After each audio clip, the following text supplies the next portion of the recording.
Hello, हाय, नमस्कार. विद्यास किचनमध्ये तुमचं स्वागत आहे. आज आपण बोंबील, शेंग, बटाटा याची भाजी बनवणार आहोत. त्यासाठी लागणारं साहित्य दाखवते. एक मोठा कांदा कापलेला आहे, एक मोठा टमॅटो, 2-4 लसूणचे पाकळे, कढीपत्ता, थोडी कोथिंबीर. बटाटा मी याच्यातच शेंगांमध्ये टाकलेला आहे. शेंग वगैरे धुवून घेतलेली आहे. बोंबील पण चांगले धुतलेले आहेत. गॅसवर कढई ठेवलेली आहे. आता आपण पुढच्या प्रोसेसला तयारी करूया. आता आपण गॅसवर कढई ठेवलेली आहे, त्यात तेल टाकलेलं आहे. आता आपण जिरं टाकून घेऊया.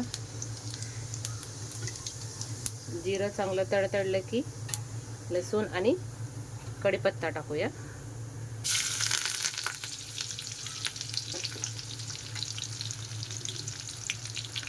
चांगली लाल होऊ दे लसूण.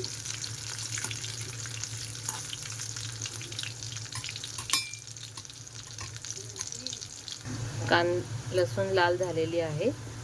आता आपण कांदा टाकून घेऊया.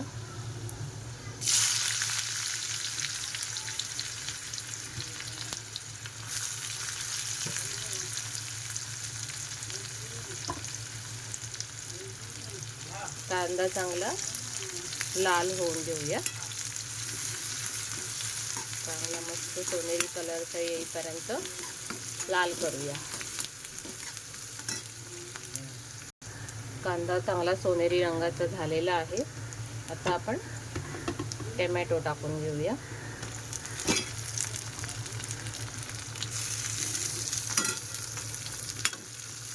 आता आपण काही मसाले पण टाकूया. 1 चमचा हळद, 2 चमचे घरचा मसाला, हा कलर येण्यासाठी 1 चमचा धना जिरा पावडर. हे चांगले तेलावर परतून घेऊया.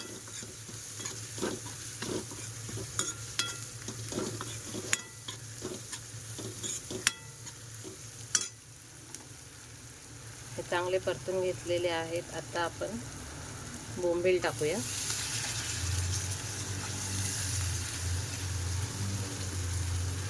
आता शेंग बटाटा टाकून घेऊया.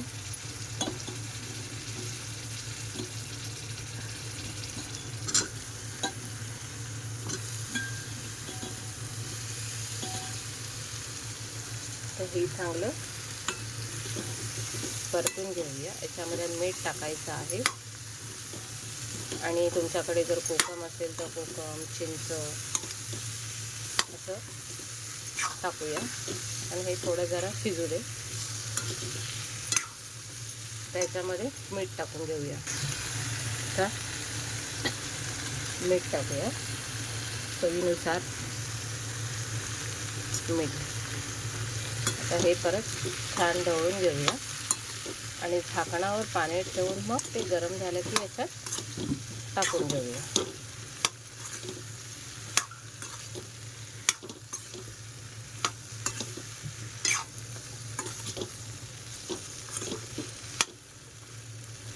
आता ह्याच्यावर झाकण ठेवूया. झाकण ठेवलेलं आहे. 1 ग्लास पाणी मी झाकणावर ठेवत आहे. पाणी गरम झालं की आपण ते पाणी आतमध्ये टाकायचं.